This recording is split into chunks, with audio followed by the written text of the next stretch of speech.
Okay, so this is my Warmoth Stratocaster, and there were a couple little damaged areas on here. A couple little chips in the paint. One of them was right there.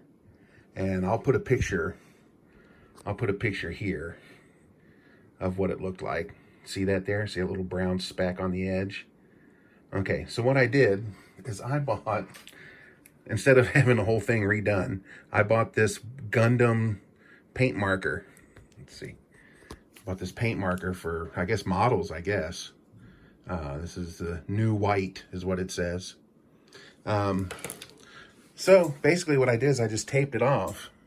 And as you get closer, you can see it right there. I just taped it off and did that.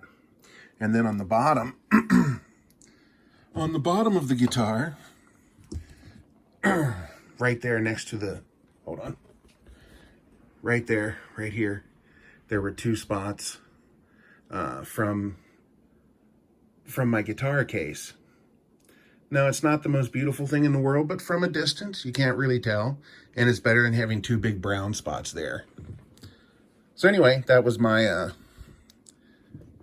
my homemade remedy to get the little chips off my guitar. All right, guys. I'm sure that excited you beyond words. Have a great night.